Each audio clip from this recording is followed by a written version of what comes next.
Happy Tuesday to those who celebrate. It is July 28th. I've got some water because it's important to stay hydrated. If you got some coffee or some beverages, cheers. This is still July, so it's still Disability Pride Month. So make sure you are recognizing all of your friends or yourself if you have any disabilities. But there is another celebration this month that I haven't talked about yet, so I want to spend some time on it. This is the National Minority Mental Health Awareness Month. As a huge proponent of mental health treatment, and I've successfully used it, I'm a huge fan of getting rid of the stigma of mental health and mental health treatment everywhere. But studies have shown that these effects, the levels of stigma and the amount that people are seeking treatment, are lower in the black communities and communities of color. A fact I learned, which is not really a fun fact, but only 5% of mental health providers identify as black, as opposed to 86% white. So that's a pretty big discrepancy in the providers. And so I'm sure for some people that it would lead to not wanting to seek treatment because you don't really see yourself in the providers. So I think we can all continue to try to end the stigma of mental health and mental health treatment. A few easy ways that I think we can do this. We can all practice this on a daily basis. Don't judge people for mental health. I don't think it's that complicated, but try not to do it. We might have some reactions, mostly out of ignorance, but if someone is talking about their mental health struggles or something about them that's difficult, maybe avoid the shocked faces, keep those emotions in check. Second thing you can do, don't be afraid to talk about it. And if your friends are talking about it, don't shut that down. I think the more we talk about mental health as we would talk about any other injury, the more we are going to be able to see progress in that area because people are going to seek treatment. People are going to know more about it. There could very well could be friend groups where one friend is like, I'm really having a tough time here, but I'm afraid to talk about it for I don't want to look weird, but I really wish I could talk about it. Another friend in that same friend group might be thinking, "Oh man, I'm really having a tough time right now, and I really wish I could talk to some people about it, but I might seem weird, so I won't do that." Well, they're in the same friend group already. They could have been talking this whole time. I'm sure there are many groups where that's the case. You might have to be brave and be the one to broach the topic the first time, but I think the more we talk about it, as we would talk about, going to the doctor for a sprained ankle, um, I think it's going to go a long way in helping people feel more welcome seeking treatment. And then that brings me to my last point. I think we should encourage friends to seek help or at least provide it as an option. I'm not saying walk up to your friends and go, "Well, you look acting kind of crazy. I think you might need therapy. I'm not going to talk to you anymore until you get that." No, that's not what I'm looking for. Um, but friends who are struggling, you could remind them, "Hey, these resources are available. This treatment is an option if you want to pursue it. Hey, I could even help you find a provider if you want to." That would go a long way in making sure people get the help they need. I am not qualified or learned enough to talk about mental health specifically in minority communities. However, I am going to link below a website already compiled a bunch of resources for those people of color that may struggle to know how to reach care or might feel some stigma about reaching care. There are resources specifically for minority mental health below. So I highly encourage you, if you or a friend is struggling with mental health, please take advantage of resources, do some research. There's help out there. Please find it. Um, the rest of today, the second half of this episode, completely animals. It's just animals all the way down.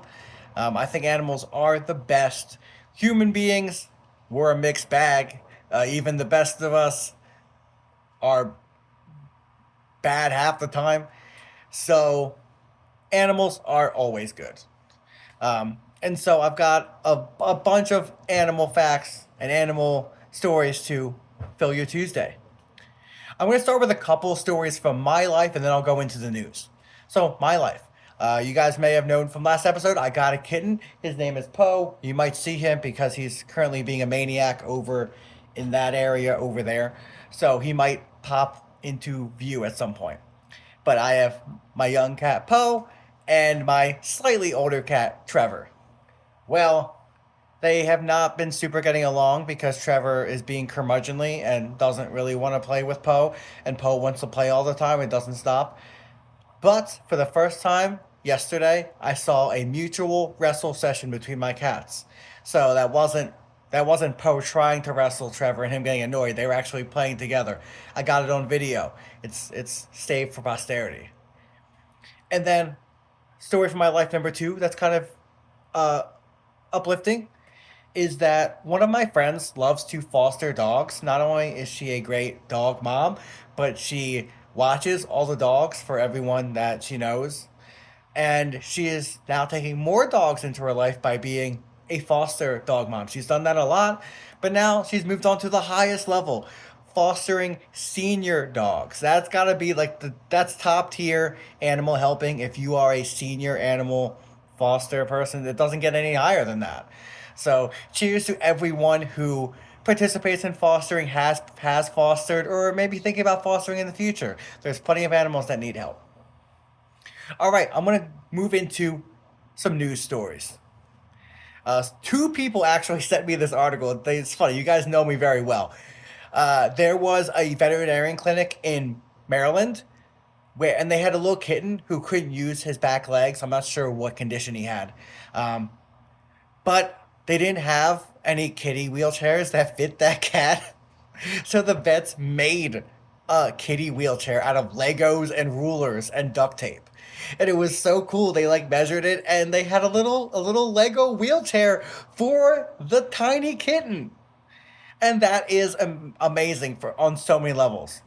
I love Legos. I love building stuff. I love animals being helped. It's so cute. Please look it up. There's pictures and it's there might even be videos. I haven't seen videos, but it's so cute. But the other point of that story, which I want to point out, is that I read the article. They it's not that they didn't have kitty wheelchairs, but they didn't have kitty wheelchairs small enough, which means they already have kitty wheelchairs ready to go at vets. I did not know this. This is so amazing. I can't believe they have kitty wheelchairs ready to go as long as a tiny baby kitten doesn't need them. So, revel in the fact that there are kitty wheelchairs, and you can also build kitty wheelchairs. Story number two. You may have seen this video. I know I saw it way long ago, but literally 10 years ago. There was a dog event in Kazakhstan where there was this canal, but the sides were fairly steep concrete. A dog had somehow fallen into the canal and could not get up. This is like a 25 to 30 foot like hill. So this is a significant hill. So people saw this dog and they formed a people chain with this rushing water going by. This guy went down and they formed a chain of people to go and grab this dog and bring him up to the top. And this dog was so calm throughout the whole thing. These are strangers, but this dog somehow realized people were helping him and so was just completely calm. It's also probably scared. But it took like 10 people and they pulled this dog out of the canal and everything was good and safe. And I just think that's an incredible story. But just recently, I saw that 10 years later, they made a statue of those people in that canal, and it actually leads up, like it has the dog and then the chain of people. And then at the very top of of the statue, it has a person reaching out. So if you're walking by that canal, there's like a hand reaching out through the railing, and you can like hold on. You can be the top person in that chain as you go by. So not only is that a cool story and commemorating cool people, but the interactivity of that statue is so amazing. I would love to see it one day. It's a great idea. I'm gonna link that story too down below. All these things I'm referencing in this video, they're all down below. You can look at them more. I'm gonna close this out with just a couple quick animal facts that I think are cute. Some of these are obvious, but if you haven't heard them before, you'll enjoy them. First, cat fact. Cats show their contentment by blinking slowly, or that's one of the signs. So they might blink slowly at you. That's kind of like a cat hug. And if they slow blink at you and you slow blink back, they get so excited. Well, so relaxed. I just found this out. I tried it with my cats and it was noticeable. So try that tonight. If you have a cat, slow blink at them. It's like giving them a hug in their language. Speaking of their language, we all know that cats meow. Well, you might not notice that they don't really meow to each other. They have a lot other kinds of nonverbal communication. They have scent, they have touch, they have body language that they can read much easier than meows. So cat meows are evolved for humans. The cats were like, oh, they're not getting my nonverbals. Well, let me just scream at them and then they'll get it. So meows are only a thing that they use for humans. That's why meows exist. Thought that's really interesting. Fact number 3: cows have best friends. Cows are highly emotional animals, and they can form best friends. And they will be like visibly sad if their friend is like gone for a couple days, and then they'll be happy when they come back.